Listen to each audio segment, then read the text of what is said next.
What's going on, guys? Today we're gonna make pizza, but not just any pizza. We're gonna make my pizza. We're gonna make thick crust hand tossed pizza. I'm gonna teach you how to go from throwing a rag to this.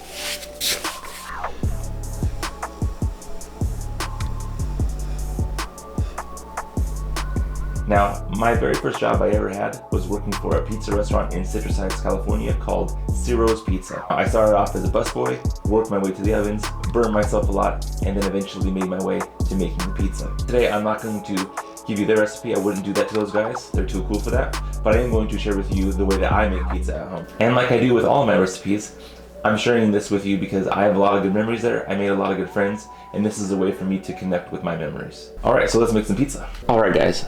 I want to talk to you about these three bad boys right here before we get into the full pizza dough. We're going to talk about active dry yeast and the fermentation process.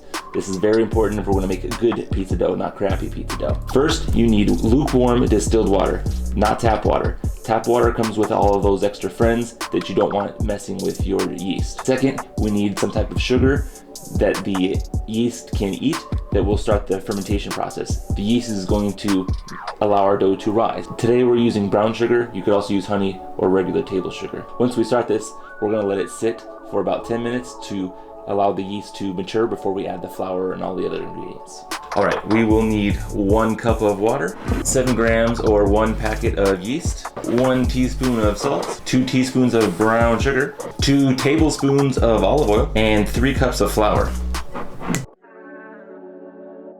We will pour in the yeast and the brown sugar. Make sure you mix it really well.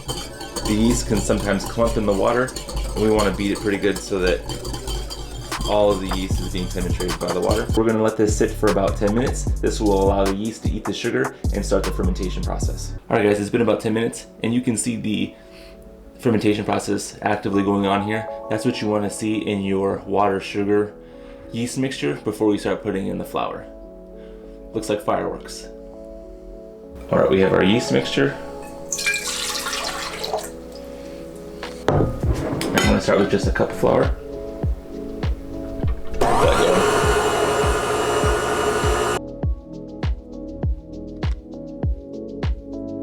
We're looking good.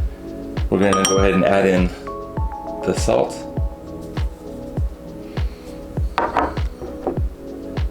the olive oil,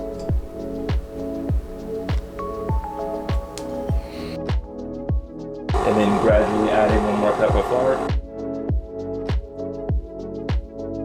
That looks good, so we're going to go switch to the dough hook and add the rest of the flour.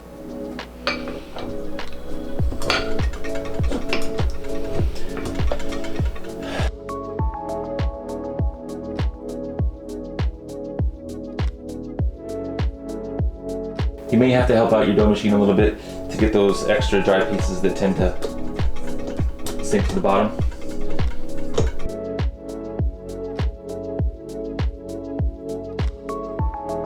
Alright guys, the dough looks pretty good.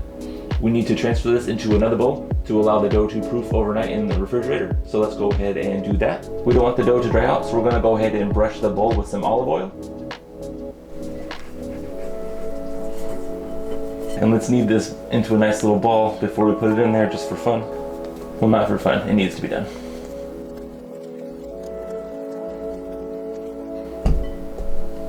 And then a little bit more olive oil on top. Brush that too. And we're gonna cover this and put it in the refrigerator overnight. All right, tossing pizza dough. I know that's why you're really here. So, you can practice with the rag, get it a little damp, it'll make it a lot easier. If you've ever spun a basketball on your hand, it's very similar. You just twist and catch. But instead of spinning the ball on your finger, we are catching it either on the palm of your hand or on the top of your hand. Because dough is soft, we need to catch it and cradle it. We don't want to put our finger right through the dough. Toss, spin, catch. When you're practicing with the rag, if you use your finger a little bit just to get the hang of it, it's all right. It's not that hard. And when you get really good, you can just keep going.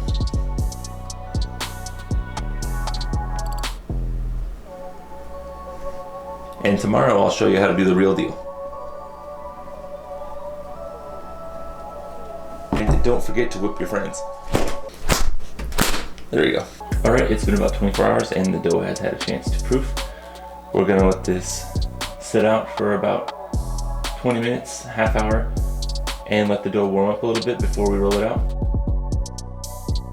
I always put garlic on my pizza, extra garlic in fact. Garlic is amazing.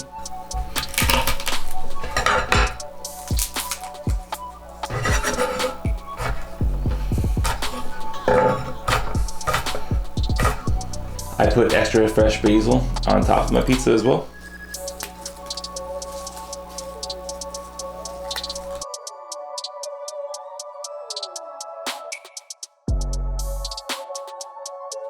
I'm going to put fresh tomato on top of my pizza as well.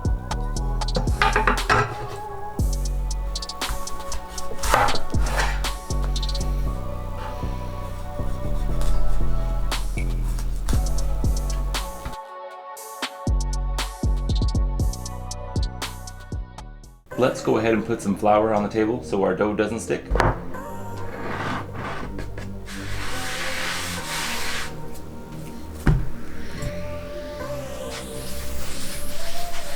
You can put some flour right on top. A little extra flour is only going to do good in terms of allowing us to roll this out and get it to the size we want it to be. My pizza stone is about 15 inches in diameter, so this is about the size that I want to make my pizza. I'm not going to roll my dough out to this size, but I'm going to get it maybe 50%, 75% of the way there, and then toss it the rest of the way.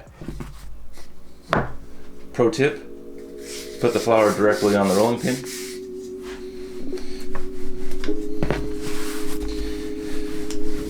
The fermentation process put lots of nice air into our crust, and we want to make sure that we're not rolling out the edges and pushing out all that air that we so carefully added into our dough.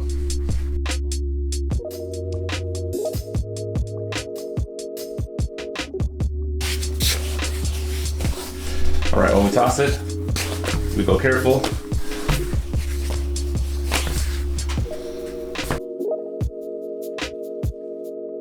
All right, so I sized the dough to our 15-inch stone here, but we're not going to build our pizza directly on the stone.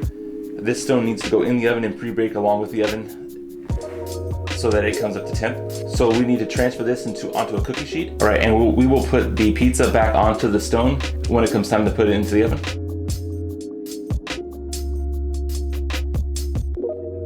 You can choose whatever sauce you like. I like to use red sauce on my pizza. A regular spaghetti sauce with oregano, basil, garlic, onions, whatever already in it is good enough here. About 1.5 ladles is all I use. And I like to add some fresh garlic.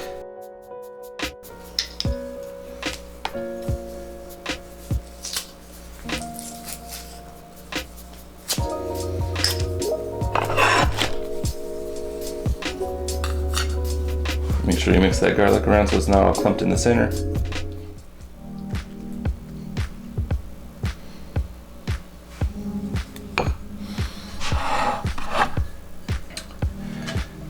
I'm using fresh mozzarella cheese.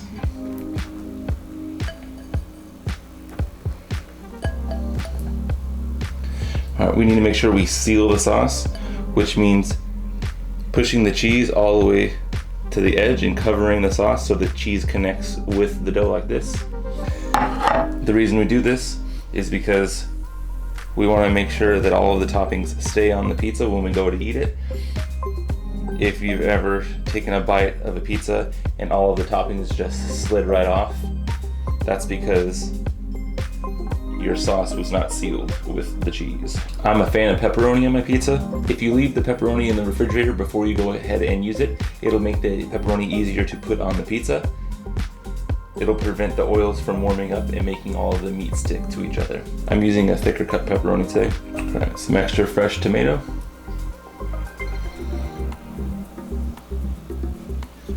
And that fresh basil that I cut up. We're gonna go ahead and put this in the oven at 425 degrees for about 15 minutes. We're gonna eyeball this because the key is to make this golden brown. All right, the pizza is out of the oven and looking nice and delicious and golden brown.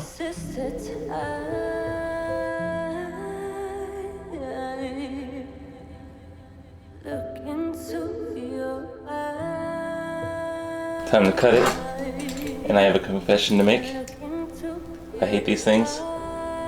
They're trash. So we're gonna use a knife, because it's better.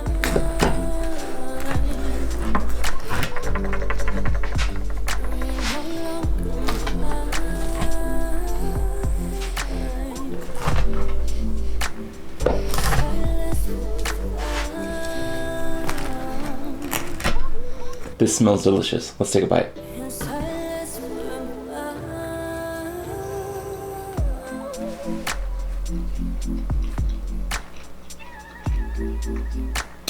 That's really good.